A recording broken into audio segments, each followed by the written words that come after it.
எனதருமை நாட்டு மக்களே, மனதின் குரல் நிகழ்ச்சியில் மக்களுடன் இணைவது, கற்றுக்கொள்வது மற்றும் நம் நாட்டு மக்களின் சாதனைகளை பற்றி பேசுவது எனக்கு மிகவும் மகிழ்ச்சியான அனுபவத்தை தருகிறது. மனதின் குரல் நிகழ்ச்சியில் நாம் நம்முடைய கருத்துக்களை பகிர்ந்து கொண்டதில் 125 அத்தியாயங்கள் நிறைவடைந்தது தெரியாமல் போனது. இன்று 126வது அத்தியாயம். இன்றைய தினத்துடன் சில சிறப்பம்சங்களும் தொடர்புடையதாக உள்ளன. இன்று புகழ்பெற்ற 2 இந்தியர்களின் பிறந்த நாள். தியாகி பகத்சிங் மற்றும் லதா அவர்களை பற்றித்தான் பேசுகிறேன். நண்பர்களே, தியாகி பகத்சிங் ஒவ்வொரு இந்தியருக்கும், குறிப்பாக நாட்டின் இளைஞர்களுக்கும் உத்வேகத்தின் சுடரொளியாக விளங்குகிறார். அச்சமின்மை அவரது இயல்பான குணம். நாட்டுக்காக தூக்கு கயிற்றை முத்தமிடுவதற்கு முன்பு பகத்சிங் அவர்கள் ஆங்கிலேயர்களுக்கு ஒரு கடிதமும் எழுதியிருந்தார். என்னையும் என் தோழர்களையும் நீங்கள் போர்க்கைதிகளாக நடத்த வேண்டும் என்று நான் விரும்புகிறேன். எங்களை தூக்கில் போடாமல் துப்பாக்கியால் சுட்டுக் கொள்ள வேண்டும் என்று அதில் கூறியிருந்தார். இது அவரின் அடக்க முடியாத வீரத்திற்கு சான்றாக உள்ளது. பகத்சிங் மக்களின் துன்பங்கள் கண்டு வருந்தினார். மேலும் அவர்களுக்கு உதவுவதில் முதல் ஆளாக இருந்தார். பகத்சிங் அவர்களுக்கு என் மரியாதைக்குரிய அஞ்சலியை செலுத்துகிறேன். நண்பர்களே, இன்று லதா மங்கேஷ்கர் சகோதரியின் பிறந்த நாள். இந்திய பண்பாடு மற்றும் இசையில் ஆர்வம் கொண்ட எவரும் அவருடைய பாடல்களை கேட்டு மெய்மறக்காமல் இருக்க முடியாது. அவருடைய பாடல்களில் மனித உணர்வுகளை தட்டி எழுப்பும் சக்தியுள்ளது. அவர் பாடிய நாட்டுப்பற்று பாடல்கள் மக்களை மிகவும் ஊக்குவித்தன. இந்திய கலாச்சாரத்துடனும் அவருக்கு ஆழ்ந்த பிணைப்பு இருந்தது. லதா சகோதரிக்கும் என் இதயபூர்வமான மரியாதை செலுத்துகிறேன். நண்பர்களே, அவருக்கு ஊக்கமளித்த மாபெரும் மனிதர்களில் ஒருவர் வீர் சாவர்கர். அவரை அவர் தாத்யா என்று அழைப்பார்.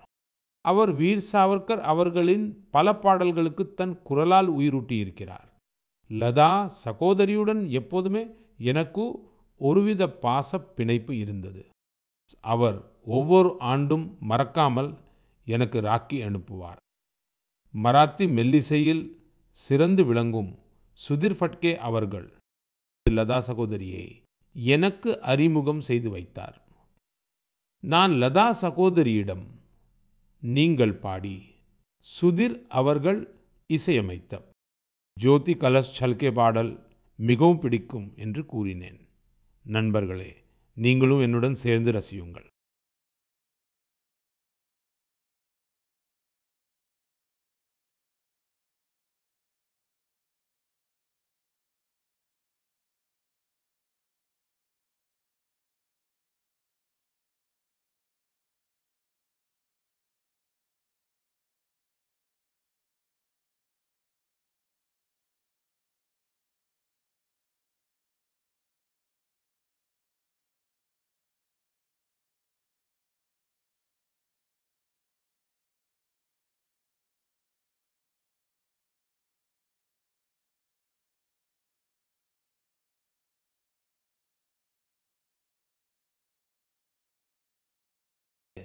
இந்த நவராத்திரி வேளையில் நாம் சக்தியை வழிபடுகிறோம்.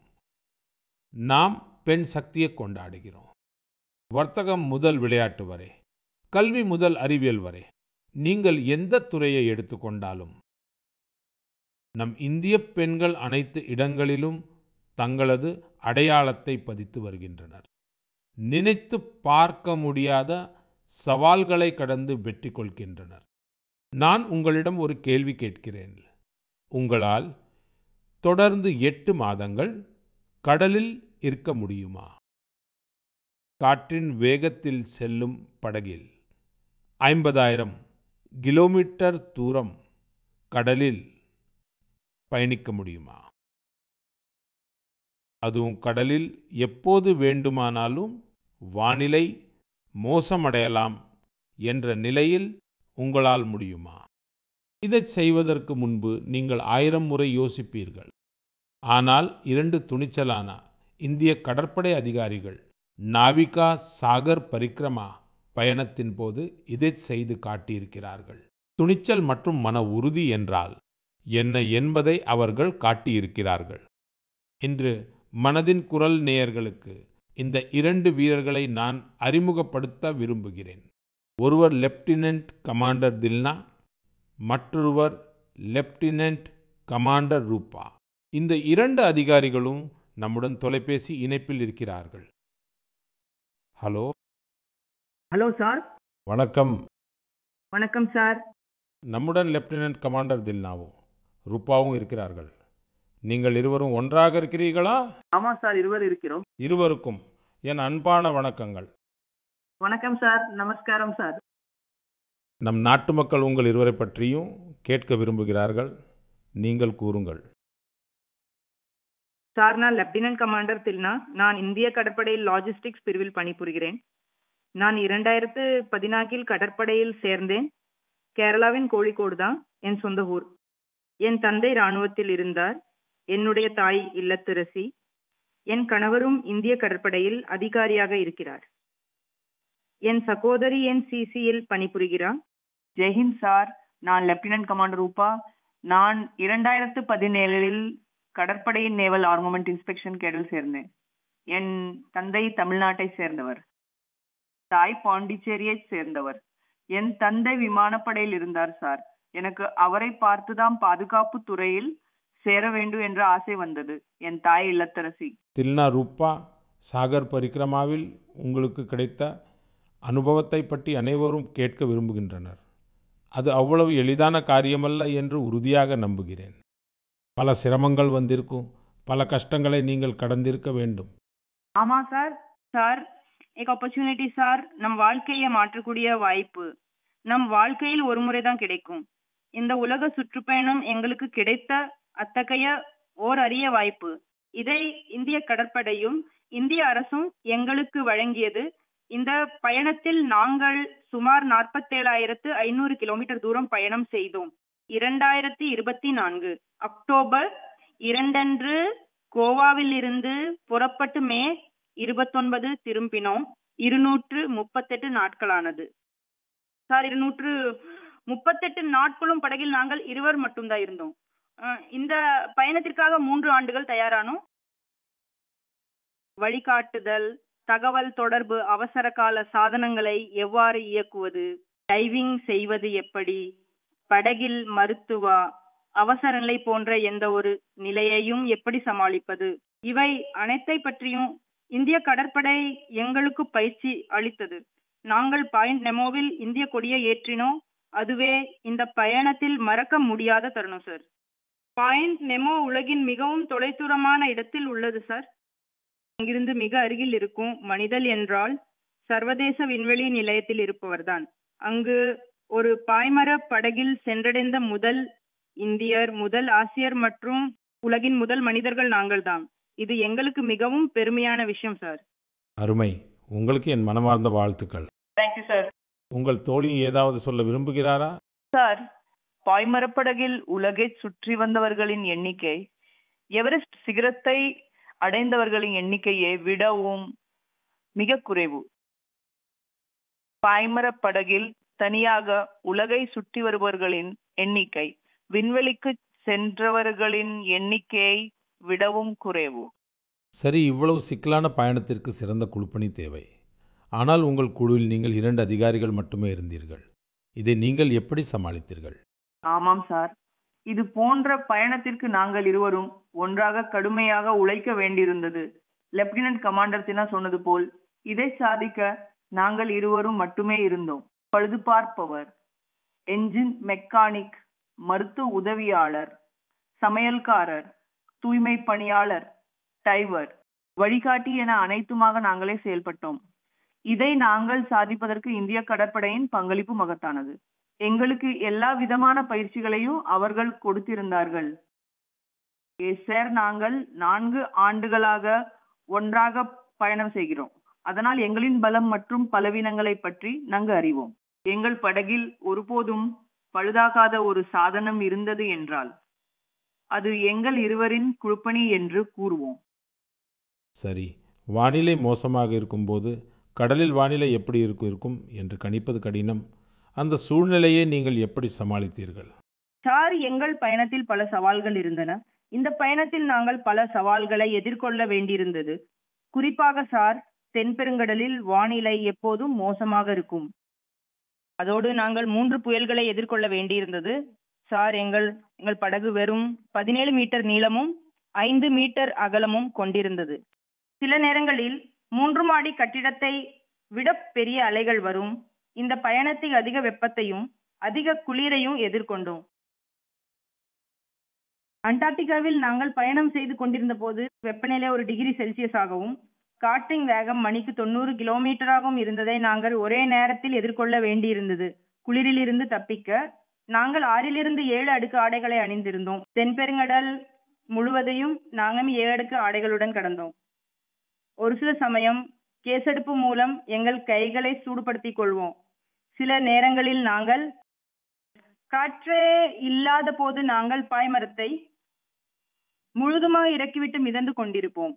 இது போன்ற சூழ்நிலைகள் பொறுமைக்கு சவாலாக இருக்கும். நாட்டு பெண்களின் உறுதியை கண்டு மக்கள் ஆச்சரியப்படைங்க. இந்த சுற்றுப்பயணத்தின் போது நீங்கள் வெவ்வேறு நாடுகளில் தங்கியிருந்தீர்கள். எங்க அனுபவம் கிடைத்தது? ஆமா சார், எங்களுக்கு மிகவும் நல்ல அனுபவம் கிடைத்தது. நாங்கள் 8 மாதங்களில் ஆஸ்திரேலியா, நியூசிலாந்து, போர்ட் ஸ்டான்லி மற்றும் தென்னாப்பிரிக்கா என 4 இடங்களில் தங்கினோம் சார். ஒவ்வொரு இடத்திலும் சராசரியாக எவ்வளவு நேரம் தங்குவீர்கள்? சார், ஒரு இடத்தில் 14 நாட்கள் தங்கினோம். 14 நாட்களா? ஆமாம் சார். உலகின் ஒவ்வொரு மூலையிலும் இந்தியர்களை பார்த்தோம். அவர்களும் சுறுசுறுப்பாகவும் மிகுந்த நம்பிக்கையுடனும் இந்தியாவை பெருமைப்படுத்திக் கொண்டிருக்கிறார்கள். எங்களுடைய வெற்றியை அவர்களுடைய வெற்றியாக நினைப்பதாக எங்களுக்கு தோன்றியது. ஒவ்வொரு இடத்திலும் எங்களுக்கு வெவ்வேறு அனுபவங்கள் கிடைத்தன. ஆஸ்திரேலியாவில் மேற்கு ஆஸ்திரேலிய நாடாளுமன்ற சபாநாயகர் அழைத்தார். அவர் எங்களை ஊக்குவித்தார். இது போன்ற விஷயங்கள் நடக்கும் போதெல்லாம் நாங்கள் பெருமையடைந்தோம். மேலும் நாங்கள் நியூசிலாந்துக்கு சென்ற போது அங்குள்ள மவோரி மக்கள் எங்களை வரவேற்று நமது இந்திய கலாச்சாரத்தை மரியாதையுடன் போற்றினர். இன்னொரு முக்கியமான விஷயம், போர்ட் ஸ்டான்லி தென்னமெரிக்காவுக்கு அருகில் உள்ள ஒரு தொலைதூர தீவு. அங்கு மொத்த மக்கள் தொகையே 3500 தான். இந்தியாவை பார்த்தோம். அங்கே 45 இந்தியர்கள் இருந்தார்கள். அவர்கள் எங்களை தங்களுடையவர்களாகவே கருதி வீட்டில் இருப்பது போன்ற உணவை ஏற்படுத்தினார்கள். உங்களைப் போலவே வித்தியாசமாக ஏதாவது செய்ய விரும்பும் பெண்களுக்கு நீங்கள் இருவரும் என்ன சொல்ல விரும்புகிறீர்கள்? நான் லெப்டினன்ட் கமாண்டர் ரூபா பேசுகிறேன். உங்கள் மூலமாக நான் அனைவருக்கும் சொல்ல விரும்புவது என்னவென்றால், நாம் மனப்பூர்வமாக உழைத்தால் இந்த உலகில் முடியாதது என்று எதுவும் இல்லை.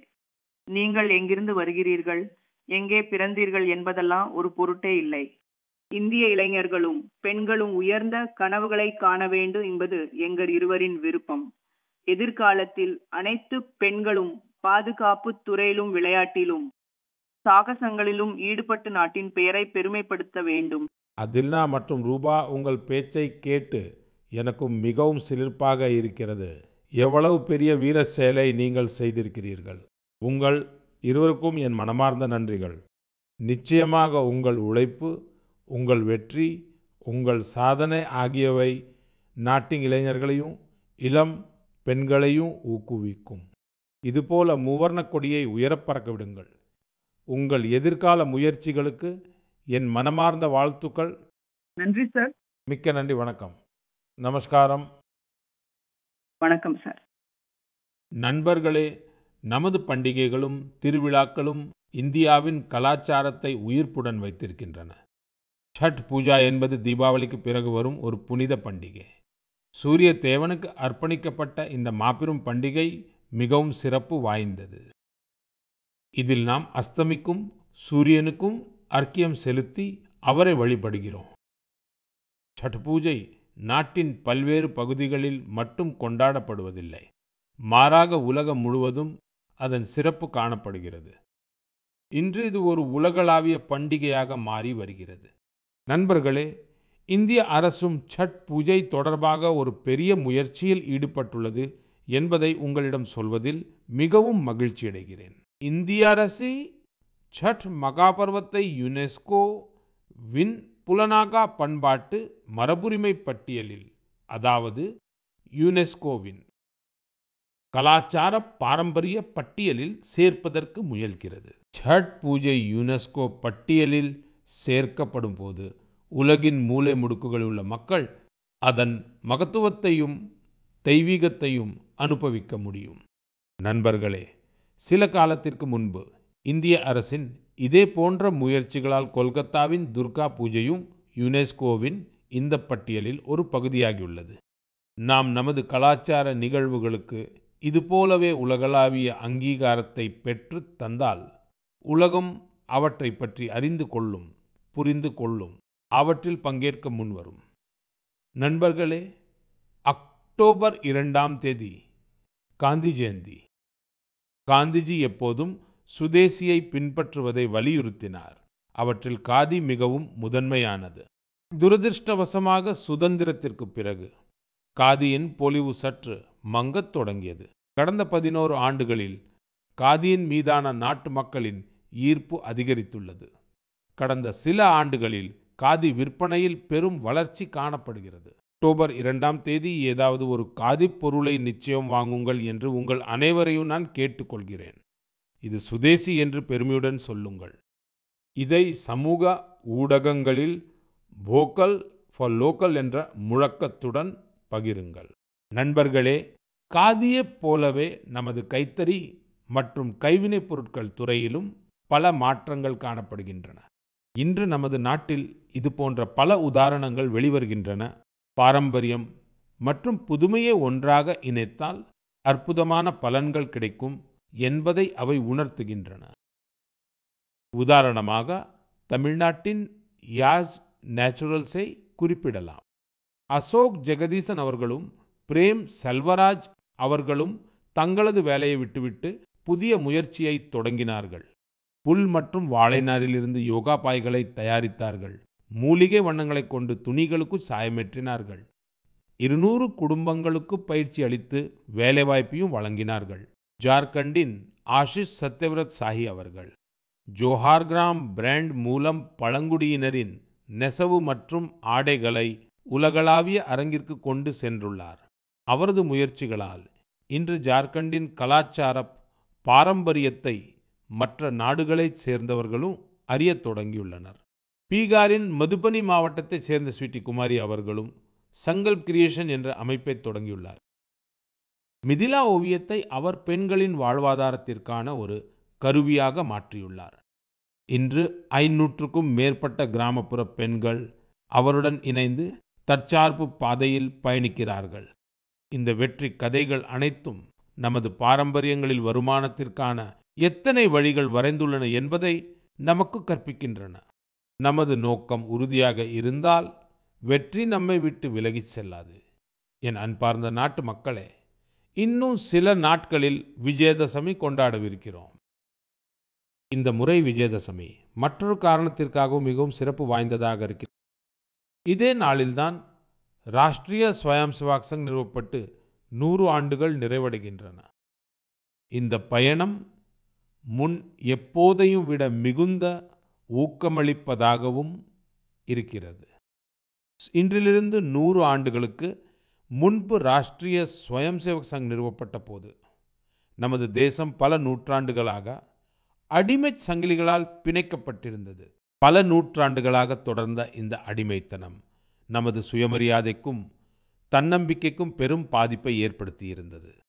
உலகின் பழமையான நாகரிகத்திற்கு ஓர் அடையாள நெருக்கடி உருவாகி கொண்டிருந்தது. நாட்டு மக்கள் தாழ்வு மனப்பான்மைக்கு ஆளாக தொடங்கியிருந்தனர். நாட்டின் சுதந்திரத்தோடு கருத்தியல் அடிமைத்தனத்திலிருந்தும் விடுபட வேண்டும் என்பது மிகவும் முக்கியமானதாக இருந்தது. இத்தகைய சூழலில் டாக்டர் ஹெட்கேவார் அவர்கள் இந்த விஷயம் குறித்து ஆழ்ந்து சிந்திக்க தொடங்கினார். இதற்காக அவர் 1925 விஜயதசமி திருநாளில் ராஷ்டிரிய ஸ்வயம் சேவக் சங்கை நிறுவினார். டாக்டர் சாஹாப் அவர்களின் மறைவிற்கு பிறகு பரம் பூஜ்ய குருஜி அவர்கள் தேச சேவை எனும் இந்த மகா யக்னத்தை தொடர்ந்து முன்னெடுத்து சென்றார். பரம் பூஜ்ய குருஜி அவர்கள் ராஷ்டிராய் ஸ்வாஹா இதம் ராஷ்டிராய் இதம் மமோ என்று கூறுவார். அதாவது, இது என்னுடையல்ல, இது தேசத்திற்கானது. சுயநலமின்றி நாட்டுக்காக அர்ப்பணிக்கும் உணர்வை அது தூண்டுகிறது. குருஜி கோல்வல்கர் அவர்களின் இந்த வாக்கியம் லட்சக்கணக்கான ஸ்வயம் சேவகர்களுக்கு தியாகம் மற்றும் சேவையின் பாதையை காட்டியுள்ளது. தியாகம் மற்றும் சேவை மனப்பான்மையும் ஒழுக்கத்தின் படிப்பினையும் தான் சங்கத்தின் உண்மையான பலம். இன்று ஆர்எஸ்எஸ் 100 ஆண்டுகளாக சற்றும் தளராமல் ஓயாமல் தேச சேவை பணியில் ஈடுபட்டுள்ளது. அதனால்தான் நாட்டில் எங்கு இயற்கை சீற்றம் ஏற்பட்டாலும் ஆர்எஸ்எஸ் அமைப்பின் ஸ்வயம் சேவகர்கள் தான் முதலில் அங்கு சென்றடைவதை நாம் பார்க்கிறோம். லட்சக்கணக்கான ஸ்வயம் சேவகர்களின் ஒவ்வொரு செயலிலும் முயற்சியிலும் நேஷன் ஃபர்ஸ்ட் என்ற உணர்வு எப்போதும் முதன்மையாக இருக்கிறது. தேச சேவை எனும் இந்த மகாயக்னத்தில் தங்களை அர்ப்பணித்துக் கொண்டிருக்கும் ஒவ்வொரு ஸ்வயம் சேவகருக்கும் எனது நல்வாழ்த்துக்களை தெரிவித்துக் கொள்கிறேன். என் அன்பார்ந்த நாட்டு மக்களே, அடுத்த மாதம் அக்டோபர் 7ஆம் தேதி மகரிஷி வால்மீகி ஜெயந்தி கொண்டாடப்படுகிறது. மகரிஷி வால்மீகி இந்திய பண்பாட்டின் எவ்வளவு பெரிய தூண் என்பதை நாம் அறிவோம். பகவான் ராமர் அவதார கதைகளை இவ்வளவு விரிவாக நமக்கு அறிமுகப்படுத்தியவர் மகரிஷி வால்மீகி தான். அவர் நமக்கு ராமாயணம் போன்ற அற்புதமான நூலை வழங்கினார். ராமாயணத்தின் இந்த தாக்கத்திற்கு அதில் பொதிந்துள்ள பகவான் ராமரின் கொள்கைகளும் விழுமியங்களும் தான் காரணம். பகவான் ராமர் சேவை, நல்லிணக்கம் மற்றும் கருணையுடன் அனைவரையும் அரவணைத்தார். அதனால்தான் மகரிஷி வால்மீகியின் ராமாயணத்தில் வரும் ராமர் அன்னை சபரி மற்றும் நிஷாதராஜனுடன் இணைந்தே முழுமையடைவதை காண்கிறோம். அதனால்தான் நண்பர்களே, அயோத்தியில் ராமர் கோயில் கட்டப்பட்ட போது அதனுடன் நிஷாதராஜன் மற்றும் மகரிஷி வால்மீகி ஆகியோருக்கும் கோயில் கட்டப்பட்டுள்ளது. உங்களிடம் ஒன்றை கேட்டுக்கொள்கிறேன். நீங்களும் அயோத்திக்கு ராமர் பிரானை தரிசிக்க செல்லும் போது மகரிஷி வால்மீகி மற்றும் நிஷாதராஜர் ஆலயத்தையும் கண்டிப்பாக தரிசியுங்கள். என் அன்பார்ந்த நாட்டு மக்களே, கலை, இலக்கியம் மற்றும் கலாச்சாரத்தின் மிக முக்கியமான சிறப்பு என்னவென்றால் அவை எந்த ஒரு எல்லைக்குள்ளும் கட்டுப்பட்டிருப்பதில்லை. அவற்றின் நறுமணம் அனைத்து எல்லைகளையும் கடந்து மக்களின் மனங்களை தொடுகிறது. சமீபத்தில் பாரிஸில் உள்ள ஒரு கலாச்சார நிறுவனமான சவுந்த் மண்டபா தனது 50 ஆண்டுகளை நிறைவு செய்துள்ளது. இந்த மையம் இந்திய நடனத்தை பிரபலப்படுத்துவதில் தனது விரிவான பங்களிப்பை வழங்கியுள்ளது.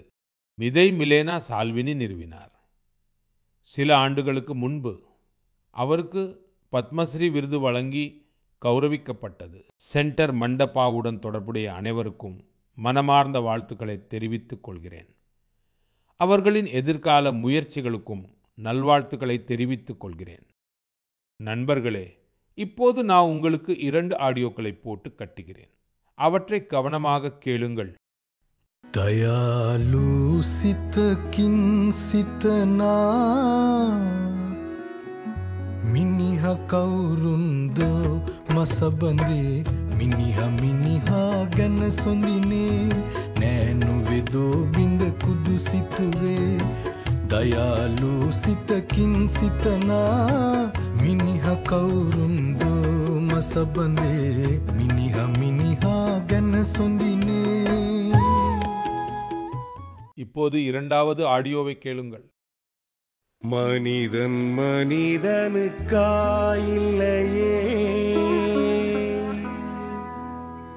மற்றதுதான் இங்கு கவலைப்படும் கருணையுள்ளத்தில் பரவிடவே அன்பு செய்வாய் நீ என் தோழா மனிதன் மனிதனுக்காயில்லையே மற்றதுதான் இங்கு கவலைப்படும் கருணையுள்ளத்தில் பரவிடவே. நண்பர்களே, பூபேன் ஹசாரிகா அவர்களின் பாடல்களால் உலகெங்கிலும் உள்ள வெவ்வேறு நாடுகள் எவ்வாறு ஒன்றுடன் ஒன்று இணைகின்றன என்பதற்கு இந்த குரலே சாட்சியாகும். இலங்கையில் மிகவும் பாராட்டத்தக்க ஒரு முயற்சி மேற்கொள்ளப்பட்டுள்ளது.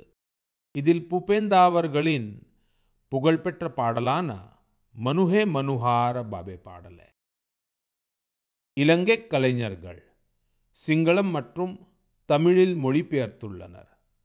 நான் உங்களுக்கு அதன் ஆடியோவை போட்டு காட்டினேன். சில நாட்களுக்கு முன்பு அசாமில் நடைபெற்ற அவரது நூற்றாண்டில் விழாவிலந்து கொள்ளும் பாக்கியம் எனக்கு கிடைத்தது. அது உண்மையிலேயே மிகவும் மறக்க முடியாத ஒரு நிகழ்ச்சியாக அமைந்தது. அசாம் இன்று பூபேன் ஹசாரிகா அவர்களின் நூற்றாண்டு விழாவை கொண்டாடும் வேளையில் சில நாட்களுக்கு முன்பு ஒரு துயரமான நிகழ்வும் ஏற்பட்டுள்ளது. ஜூபின் கர்க் அவர்களின் அகால மரணத்தால் மக்கள் சோகத்தில் ஆழ்ந்துள்ளனர். ஜூபின் கர்க் ஒரு புகழ்பெற்ற பாடகர். அவர் நாடு முழுவதும் தனக்கென ஒரு அடையாளத்தை உருவாக்கினார். அசாமின் கலாச்சாரத்துடன் அவருக்கு மிகவும் ஆழமான பிணைப்பு இருந்தது. ஜூபின் கர்க் நமது நினைவுகளில் என்றென்று நிலைத்திருப்பார். மேலும் அவரது இசை வருங்கால தலைமுறையினரை மெய்மறக்கச் செய்யும். ஜூபின் கார்க் ஆசில் அஹோமோர் ஹமோஸ் கிருதிர் உஜ்ஜல் ரத்னோ ஜனோதார் ஹிருதயோத் தேயோ ஹதாய் ஜியாய் தாக்கிபோ. நண்பர்களே, சில நாட்களுக்கு முன்பு சிறந்த சிந்தனையாளரும் தத்துவ ஞானியுமான எஸ்.எல். பைரப்பா அவர்களையும் நம் நாடு இழந்துவிட்டது. எனக்கு பைரப்பா அவர்களுடன் தனிப்பட்ட தொடர்பும் இருந்தது. எங்களுக்கிடையில் பல சந்தர்ப்பங்களில் பல்வேறு விஷயங்கள் குறித்து ஆழமான உரையாடல்களும் நிகழ்ந்துள்ளன. அவரது படைப்புகள் இளம் தலைமுறையினரின் எண்ணங்களுக்கு வழிகாட்டும். கன்னடத்தில் உள்ள அவரது பல படைப்புகளின் மொழிபெயர்ப்புகளும் கிடைக்கின்றன. நமது வேர்கள் மற்றும் கலாச்சாரத்தின் மீது பெருமை கொள்வது எவ்வளவு முக்கியம் என்பதை அவர் நமக்கு உணர்த்தினார். நான் எஸ்.எல். பைரப்பா அவர்களுக்கு எனது உளமார்ந்த அஞ்சலியை செலுத்துகிறேன். இளைஞர்கள் அவரது படைப்புகளை படிக்குமாறு கேட்டுக்கொள்கிறேன். அன்பார்ந்த நாட்டு மக்களே, வரும் நாட்களில் ஒன்றன் பின் ஒன்றாக பண்டிகைகளும் மகிழ்ச்சியான தருணங்களும் வரவிருக்கின்றன. ஒவ்வொரு பண்டிகையின் போதும் நாம் நிறைய பொருட்களை வாங்குகிறோம். இந்த முறை ஜிஎஸ்டி பச்சத் உற்சவ் கூட நடந்து கொண்டிருக்கிறது. நண்பர்களே, ஒரு உறுதிமொழியை மேற்கொள்வதன் மூலம் உங்கள் பண்டிகைகளை இன்னும் சிறப்பானதாக மாற்ற முடியும். இந்த முறை பண்டிகைகளை உள்நாட்டு பொருட்களை வைத்து மட்டுமே கொண்டாடுவோம் என்று உறுதியாக முடிவு செய்தால் நமது கொண்டாட்டத்தின் பொலிவு பன்மடங்கு அதிகரிக்கும். வோக்கல் ஃபார் லோக்கல் என்பதை வாங்குதலின் மந்திரமாக ஆக்குங்கள். நம் நாட்டில் தயாரானதை மட்டுமே வாங்குவோம் என்று என்றென்றைக்குமாக உறுதியெடுத்துக் கொள்ளுங்கள். இந்திய மக்கள் உருவாக்கியதை மட்டுமே வீட்டிற்கு எடுத்து செல்வோம். இந்திய குடிமகனின் உழைப்பு எதில் உள்ளதோ அந்த பொருளையே பயன்படுத்துவோம்.